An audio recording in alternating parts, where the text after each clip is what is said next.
Hello guys, welcome back to another video by Eclipse on my YouTube channel.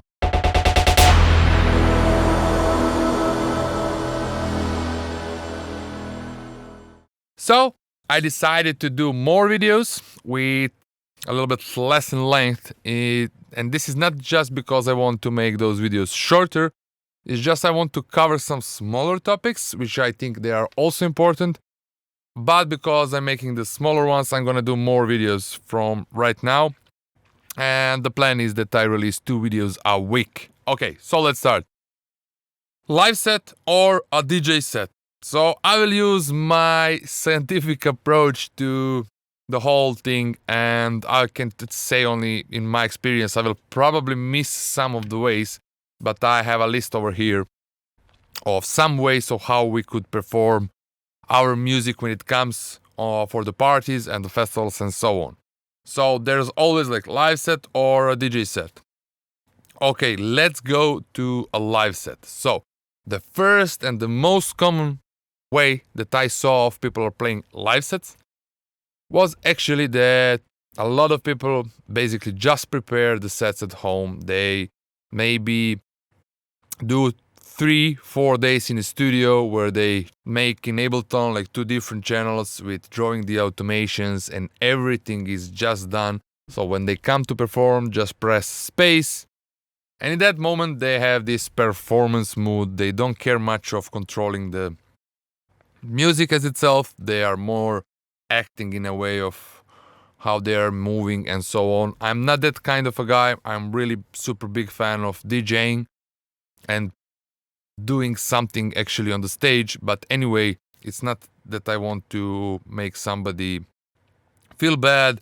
I don't want to mention any names anyway, so this is only for educational reasons, as this is really the most common way I saw people are playing the live sets, and I believe that this way should be called the home set, not the live set. But anyway, the second way is that you play a live set is that you're gonna DJ your own tracks.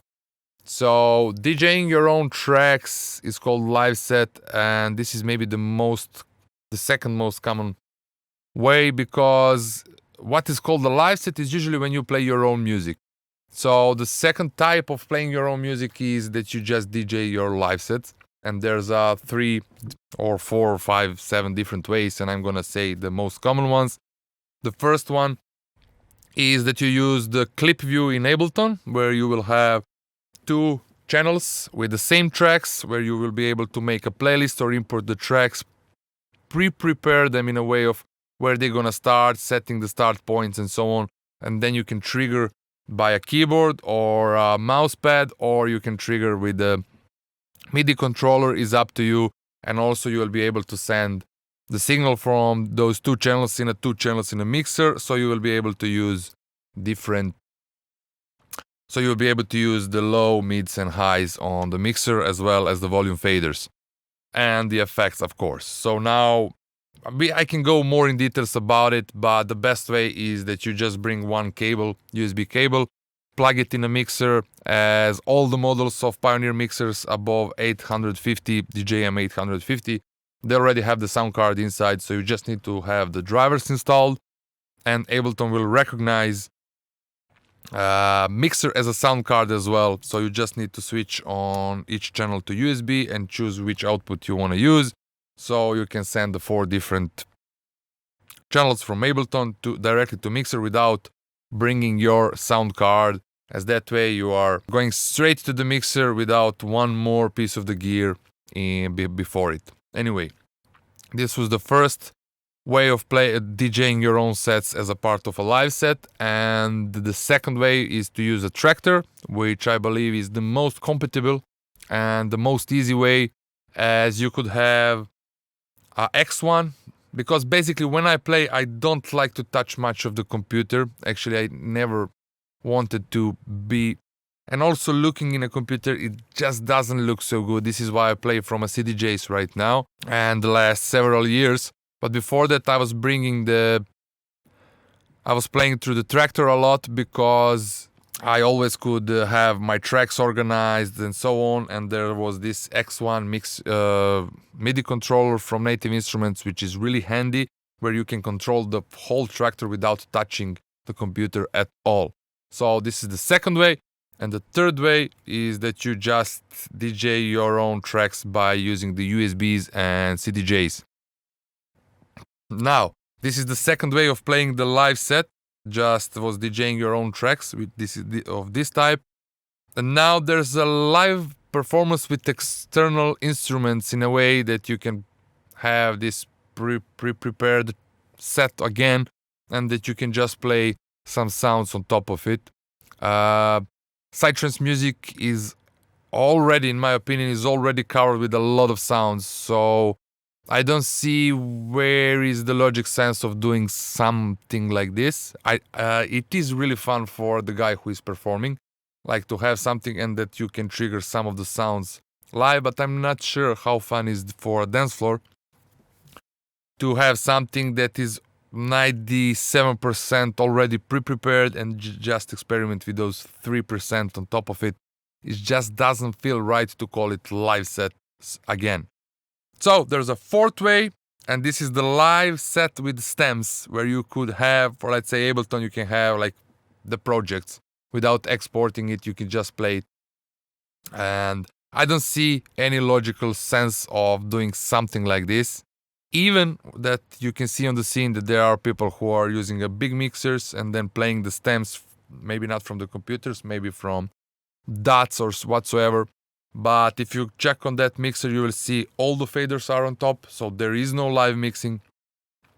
There is no any way of triggering different sounds on the same time. You will just see that there's a lot of playing on the aux, which is just external effects.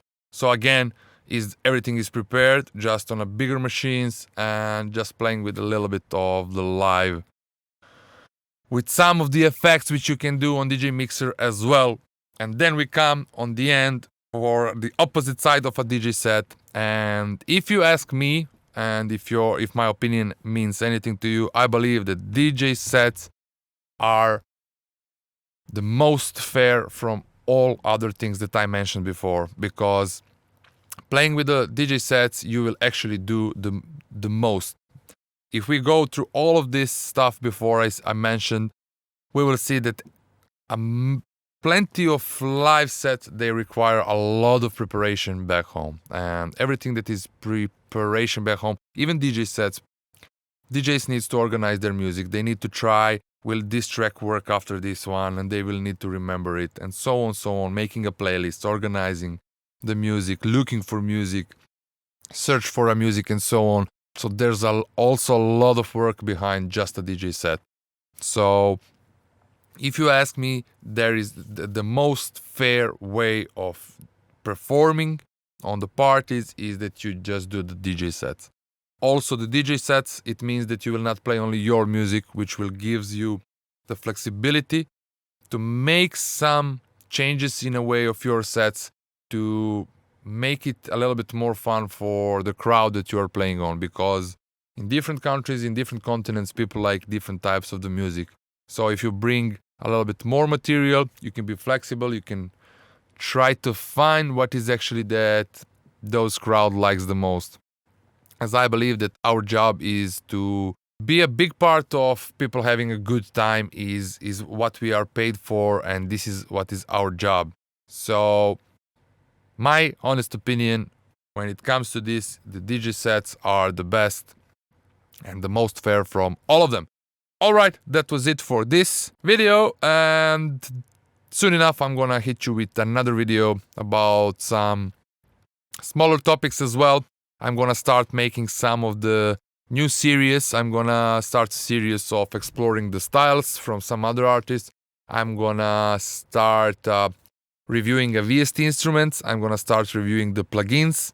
So there's gonna be a lot of them with smaller content, but it's gonna be much more of them. So thank you very much for watching, and see you soon. Bye. Ciao.